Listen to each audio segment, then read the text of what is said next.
الله الرحمن الرحيم اهدنا الصراط المستقيم صراط الذين أنعمت عليهم غير المغضوب عليهم ولا الضالين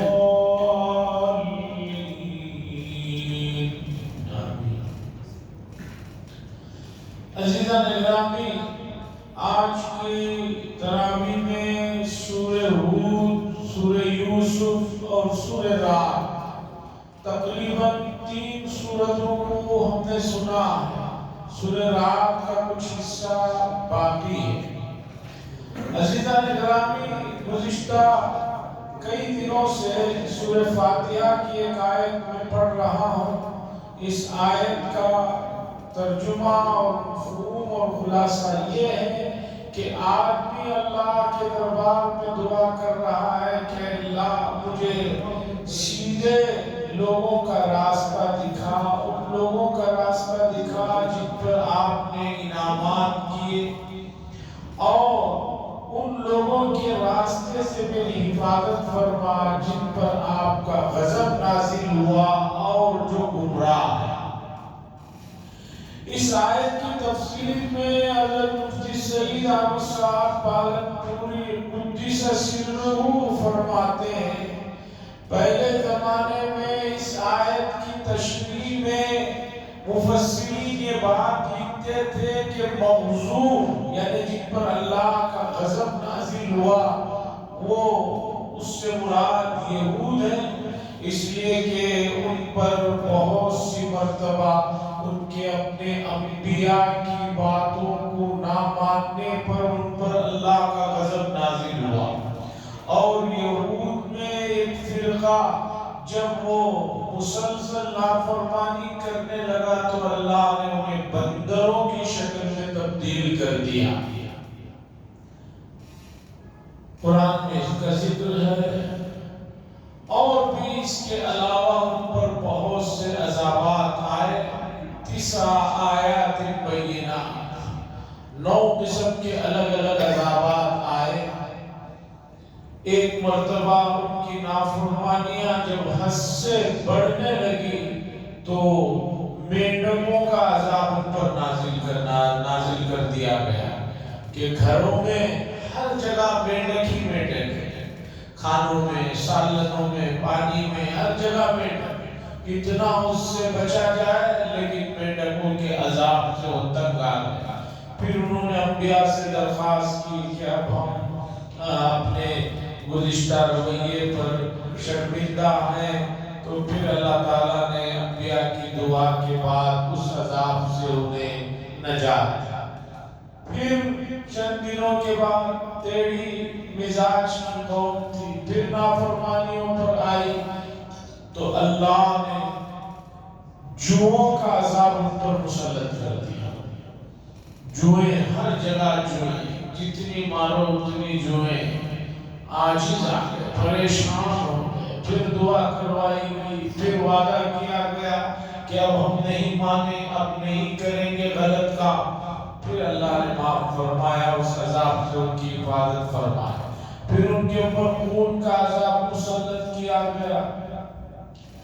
پھر ایک وقت ایسا آیا کہ اللہ تعالیٰ نے 40 سال تک انہیں ایک میدان میں بھٹکنے کے لیے چھوڑ دیا گیا۔ وادی دیا کہتے ہیں کہ 40 سال تک ایک میدان میں بھٹکتے رہے۔ صبح اٹھتے، چلتے چلتے چلتے رات میں پہنچتے، یہ سوچ کر کہ بھئی اب سو جائیں گے، صبح اٹھیں گے تو اپنی بستی میں چلے جائیں گے۔ پھر صبح اٹھے تو جہاں سے چلے تھے وہیں رہتے۔ 40 سال تک بھٹکتے رہے ہیں۔ 40 سنہ، 6 پارے میں اللہ نے ذکر فرمایا یتیمون فی الارض۔ کوئی بہت بڑا زمین کا علاقہ نہیں تھا جہاں وہ بھٹک گئے تھے، چھوٹا سا علاقہ تھا، لیکن جب اللہ عذاب دینا چاہتے ہیں تو جو ہے انسان اس سے نکلنا اس کے لیے بہت مشکل ہو جاتا ہے۔ 40 سال تک بھٹکتے رہے ہیں۔ اسی میدان میں حضرت موسیٰ علیہ السلام کا بھی انتقال ہوا ہے، اسی میں حضرت ہارون علیہ السلام کا بھی غالباً انتقال ہوا ہے۔ اس کے بعد ان کے نائب یوشع ابن نون ایک پیغمبر تھے، وہ ان کو لے کر نکلے۔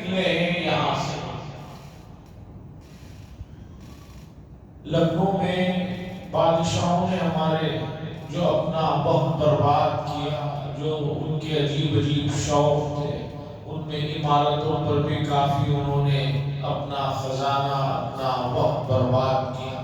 لکھنؤ میں ایک عمارت ہے بھول بھلیا کے نام سے، 4 یا 5 منزلہ عمارت ہے۔ آدمی اگر بغیر گیٹ کے اوپر جائے تو نیچے نہیں اتر سکتا، اوپر چلا گیا تو پھر وہ بغیر گیٹ کے نیچے نہیں آ سکتا۔ وہاں ایک رستہ ہے، وہاں ایک دروازہ ہے، وہاں اوپر پیریاں چل رہے، پھر وہ نیچے اترتا ہے یہ سوچ کر کہ میں نیچے اتر رہا ہوں، تو پھر اوپر پہنچ گیا رہتا ہے، ایسے ہی بھٹکتے رہتا ہے۔ مجھے بھی 1990 یا 91 میں دیکھنے کا موقع ملا کہ نوجوانی کا عالم تھا، دوستوں نے کہا گیٹ کی کیا ضرورت، ہم لوگ جائیں گے واپس آئیں گے۔ وہ اندر جا کر جو بھٹکے ہیں، بہت وقت بھٹکتے رہے، اس کے بعد پھر ایک گیٹ وہاں پر ملا۔ ہم نے اس سے کہا کہ بھی ہمیں بھی نیچے اتار دو، تو نیچے جتنے وہ پیسے مانگ رہے تھے گیٹ اس سے 2 گنا زیادہ اس نے مانگا۔ ہم نے کہا کہ بھئی ہم تو اتنے کے لیے راضی نہیں تھے۔ اس نے کہا نیچے اتنے پہ مان لیتے تو اچھا تھا، اب ڈبل دینا ہوگا، اور اگر نہیں دو گے تو پھر میں نکل جاؤں گا، تو پھر تم یہی رات گزارو گے، اندھیرے کا عالم ہے۔ تو بہرحال وادی عطیہ میں 40 سال تک بھٹکتے رہے۔ مفسرین نے لکھا مغضوب علیہم وہ لوگ جن پر اللہ کا غضب نازل ہوا یہود ہیں۔ مفتی سعید احمد صاحب اس آیت کی تفسیر میں لکھتے ہیں کہ اب مغضوب علیہ صرف یہود نہیں، اور بھی بہت سارے اقوام ہیں جن پر اللہ کا غضب نازل ہو رہا ہے۔ بندہ دعا کرتا ہے کہ اللہ مجھے ایسے لوگوں کے راستے پر نہ چلائیے جن پر آپ کا غضب نازل ہوا ہے، اور نہ ایسے لوگ والضالین جو گمراہ ہو گئے۔ گمراہ کی تشریح میں محدثین نے فرمایا کہ نصارہ ہے کہ یہ گمراہ ہو گئے، انہوں نے حضرت عیسیٰ علیہ السلام کی محبت میں اتنے آگے بڑھ گئے کہ یہ گمراہ ہو گئے۔ انہوں نے محبت اتنی زیادہ کی، یہ کہنے لگے کہ عیسیٰ علیہ السلام نعوذ باللہ اللہ کے بیٹے ہیں، بلکہ اللہ ہے۔ اور ان کی عقلوں پر ماتم دیکھیے، جو اللہ ہو سکتا ہے اسے کیسے پھانسی پہ کوئی چڑھا سکتا ہے؟ یہ بھی یہی کہتے ہیں کہ عیسیٰ علیہ السلام کو پھانسی دے دی گئی۔ ہمارا عقیدہ ہے کہ انہیں پھانسی نہیں دی گئی، وما قتلوہ وما صلبوہ ولکن شبہ لہم۔ اللہ نے فرمایا نہ انہیں پھانسی دی گئی اور نہ انہیں جو ہے سولی پر لٹکایا گیا، ان کو شبہ ہو گیا، ہم نے انہیں آسمانوں پر اٹھا لیا ہے، اور ایک وقت آئے گا وہ واپس آئیں گے۔ عیسائی یہ بھی کہتے ہیں کہ وہ خدا ہے۔ ارے بھئی خدا ہے تو سولی پر کیسے چڑھ گئے؟ خدا ہی ختم ہو گئے تو پھر دنیا کو کون سنبھالے گا؟ عقل پر جب ماتم، عقل پر جب پردہ پڑتا ہے تو اس طرح کی بہکی باتیں آپ بھی کرتے ہیں۔ اور والضالین، اللہ نے فرمایا کہ دعا کرو کہ اللہ ہمیں گمراہ فرقوں سے بھی ان کے راستوں پر ہمارے چلنے سے ہماری حفاظت فرما۔ مفتی صاحب اس آیت کے ذریعے میں لکھتے ہیں پہلے کوئی ایک فرقہ، کوئی ایک آدمی گمراہ ہوتا تھا، آج گمراہی اتنی عام ہو چکی ہے کہ گمراہی کو دیکھنے کے لیے کسی آدمی کو اپنے محلے میں، اپنے شہر کے باہر کسی ملک میں جانے کی ضرورت نہیں ہے، بلکہ گھروں کے اندر ہی گمراہی بہت پھیل رہی ہے اور بہت پھیل رہی ہے۔ گھروں کے اندر ہی گمراہی پھیل رہی ہے اور پھیل رہی ہے۔ باپ کا ایک مزاج ہے، بیٹے کا مزاج الگ ہے۔ باپ کہتا ہے نماز کو چلو، بیٹا کہتا ہے کہ آپ نے اتنی نمازیں پڑھ کر کیا کر لیا، اتنا پڑھ کر آپ نے قرآن کیا کر لیا، اتنے روزے رکھ کر کیا کر لیا آپ نے۔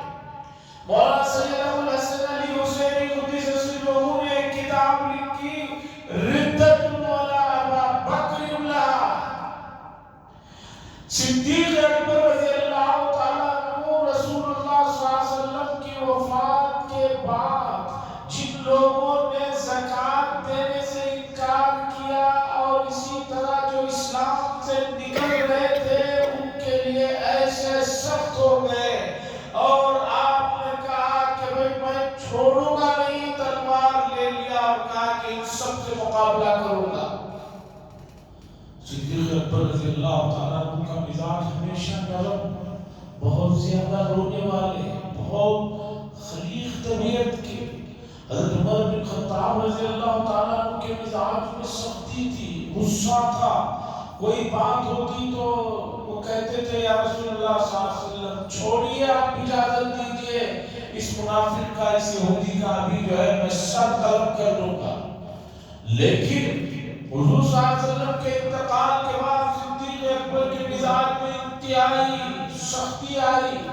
حضرت عمر بن خطاب رضی اللہ تعالیٰ عنہ آ کر کہنے لگے یا ابوبکر، حالات بالکل نازک ہیں، رسول اللہ صلی اللہ علیہ وسلم کے انتقال کی وجہ سے پہلے ہی ماحول بہت بگڑا ہوا ہے، اس طرح آپ سختی کریں گے تو معاملہ اور بگڑ سکتا ہے۔ تو صدیق اکبر رضی اللہ تعالیٰ عنہ نے عمر بن خطاب رضی اللہ تعالیٰ عنہ سے کہا انت جبار فی الجاہلیہ، جاہلیت میں تو تم بڑے روبدار تھے، بڑے غصے والے تھے، بڑے ایسے تھے، اور نرمی اب آ گئی ہے تمہارے مزاج میں، سن لو کہ اس معاملے میں میں کسی کی سننے والا نہیں۔ اس واقعے کو لکھنے کے بعد علی میاں صاحب لکھتے ہیں کہ ارتداد کی وجہ سے صدیق اکبر جیسے مزاج میں سختی لائی، کاش آج ہر گھر کا بڑا اس کے اپنے گھر میں، اس کے اپنے ماتحت، اس کے ساتھ رہنے والے، ان کے اندر اسلام سے جو دوری اور اسلام سے جو بغاوت اور اسلام پر جو تبصرے کر رہے ہیں، جو ارتداد پھیل رہا ہے۔ حضرت نے کہا کہ آج ارتداد موجود ہے لیکن صدیق اکبر رضی اللہ تعالیٰ عنہ جیسی سخت مزاج شخصیت کوئی نہیں۔ لوگ کہتے ہیں نہیں، بچہ بہک جائے گا، بگڑ جائے گا، ناراض ہو جائے گا۔ دنیاوی معاملات میں تو کوئی سمجھوتا نہیں ہے، دینی معاملات میں بچہ دین پر تبصرہ کرے، دین سے بیزاری کا اظہار کرے، نماز پر کچھ کہے، زکات پر کہے، داڑھی پر کہے، لباس پر کہے، سنتوں پر کہے، کوئی اسے کچھ بولنے والا نہیں۔ نرمی بہت اچھی چیز ہے، لیکن نرمی کا یہ مطلب نہیں ہے کہ آپ ہر جگہ صرف نرمی کو جو ہے اپنائیں۔ حضرت امام شافعی رحمۃ اللہ علیہ نے فرمایا جس آدمی کے مزاج میں اللہ کے لیے محبت اور اسی طرح اللہ کے لیے غصہ نہ آتا ہو، وہ آدمی نہیں ہے، وہ گدھا ہے۔ جیسے اللہ کے لیے آپ کسی سے محبت رکھتے ہیں، اللہ ہی کے لیے آپ کے مزاج میں جو اللہ کی نافرمانی کر رہے ہیں ان کے لیے آپ کے مزاج میں سختی ہونی چاہیے۔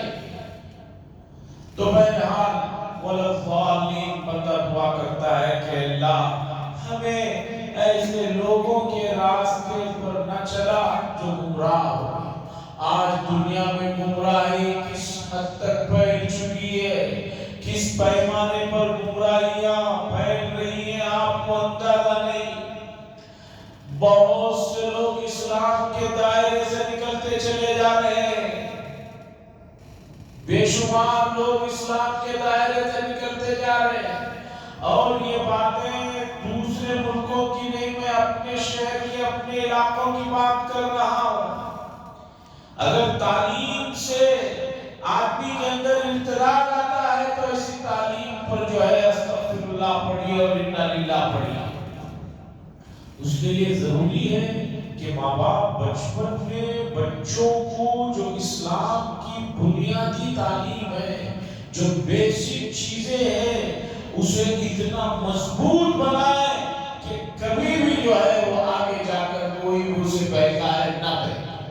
تعلیم نہیں دیں گے، دینی تعلیم مضبوط نہیں دیں گے، آگے کوئی بھی بہکائے۔ اسی لیے رسول اللہ صلی اللہ علیہ وسلم نے فرمایا ایک دین کا علم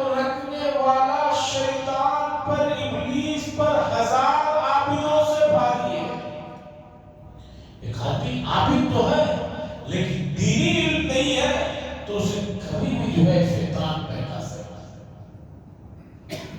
واقعہ لکھا ہے کہ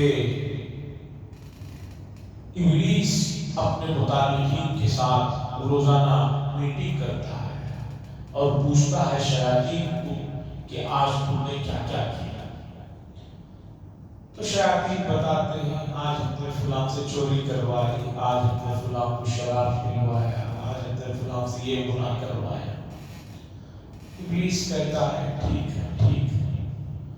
ایک شیطان آ کر کہتا ہے آج میں نے ایک بچے کو دینی تعلیم سے روک دیا، جانے نہیں دیا پڑھنے، راستے میں کھیل کود میں لگا دیا۔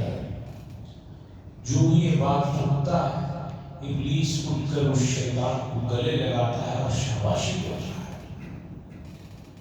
شیاطین پوچھتے ہیں کہ یہ کون سا بڑا کام کر دیا کہ آپ اسے شاباشی دے رہے ہیں اور اس طرح کی جو ہے اس سے خوش ہو رہے ہیں۔ ابلیس کہتا ہے کہ دین کا علم صحیح جس کے پاس آ جائے ہم کبھی بھی اسے نہیں بہکا سکتے۔ اس کے بعد اس نے کہا آؤ میں تمہیں ایگزامپل کے لیے مثال دینے کے لیے لے چلتا ہوں۔ مسجد میں ایک عابد جو بہت زیادہ عبادت کرنے والے تھے، رات بھر تہجد پڑھنے والے، دن رات مسجد میں رہنے والے، مسجد میں جاتا ہے رات کے وقت اور ایک آواز بنا کر اس عابد سے کہتا ہے کہ میں تمہارا خدا بول رہا ہوں، تم نے بہت نمازیں پڑھ لی ہے، آج سے تمہاری تمام نمازیں معاف ہیں، اس لیے آج سے تمہاری چھٹی۔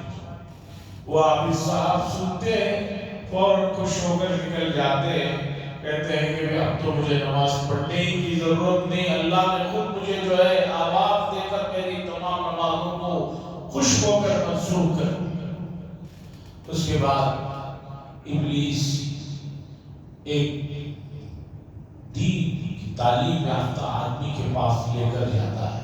وہ آدمی کہیں کھیل کود میں بیٹھا ہوا رہتا ہے۔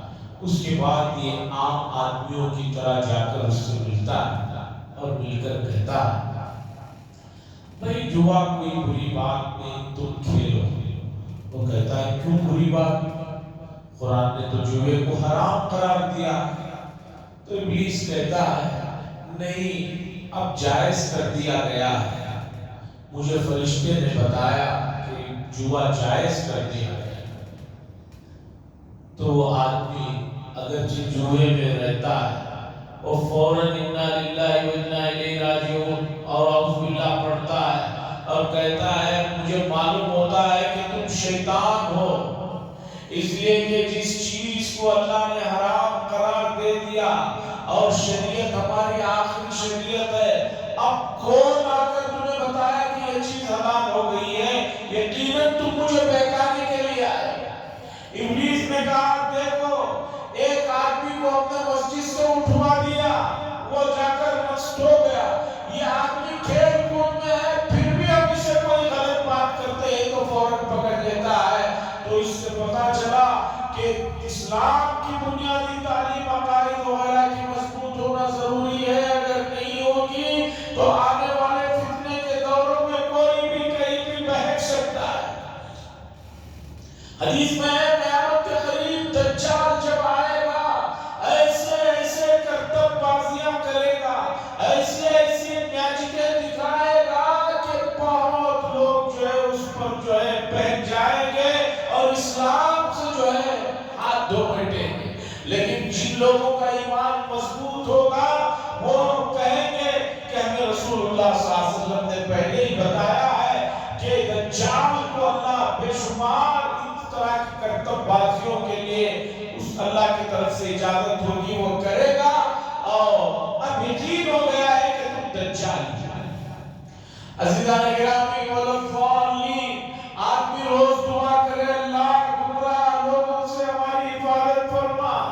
آج اسلام سے بیزارگی ہے، پردے سے بیزارگی ہے اور ترقی یافتہ ملکوں میں دیکھیے عجیب عجیب ہنگامے ہو رہے ہیں، مرد لوگ عورتیں بن جا رہی ہیں اور عورتیں مرد بن جا رہے ہیں اور سمجھ رہے ہیں کہ میڈیکل ترقی کر رہی ہے بہت اچھی چیزیں ہیں. اللہ کے نبی نے فرمایا کہ اللہ کی بنائی ہوئی تخلیق میں کسی بھی طرح کی تغییر کرنا حرام ہے، ناجائز ہے. اللہ نے مرد بنایا، عورت بن جا رہے ہیں، عورت مرد بننے پر تلے ہوئے ہیں، اور اس طرح کی چیزیں ہو رہی ہیں، اور اس طرح کی چیزوں کو لوگ بہت پسند کی نظر سے دیکھ رہے ہیں. ایسے لوگوں کی بہت واہ واہ ہو رہی ہے کہ دیکھو میڈیکل نے کتنا ترقی کر دیا کہ ایسا ایسا ہو رہا ہے. یہ اللہ کی بنائی ہوئی تخلیق میں تغییر ہے. اس لیے ایسے لوگوں کو پسند کی نگاہ سے بھی دیکھنا حرام ہے. والضالین، گمراہ لوگوں کے راستے سے بچنے کی مسلسل دعا کرتے رہنا چاہیے. اور گمراہ کون ہے؟ قرآن نے کہا کہ وہ لوگ گمراہ ہیں کہ جن کے پاس بیٹھ کر آدمی کو اپنا ایمان ڈگمگاتا ہوا محسوس ہو. جو لوگ تمہارے ایمان پر حملہ کرے، سمجھو کہ وہ کھلے گمراہ ہیں. آج وسائل بہت ہو گئے تو ان وسائل کا مطلب یہ نہیں ہے، اور ان حالات کا مطلب یہ نہیں ہے کہ اللہ تبارک و تعالیٰ کی ذات قادر نہیں.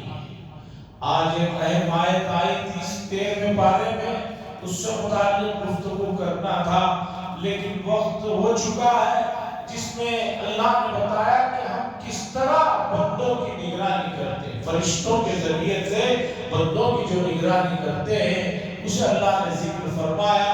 اس پر انشاءاللہ کی بات رکھے جائے گی. دعا فرمائے اللہ تبارک و تعالیٰ پہلے عشرے کا جو آخری ایک دن باقی رہ گیا ہے اس میں ہمیں اپنے دامن میں زیادہ سے زیادہ نیکیاں اور ثواب سمیٹنے کی توفیق نصیب فرمائے. وآخر دعوانا الحمدللہ رب العالمین. لك الحمد ولك الشكر يا الله. اللهم صل على سيدنا شفيعنا نبينا حبيبنا مولانا محمد بارك وسلم. ربنا آتنا في الدنيا حسنة وفي الآخرة حسنة وقنا عذاب النار.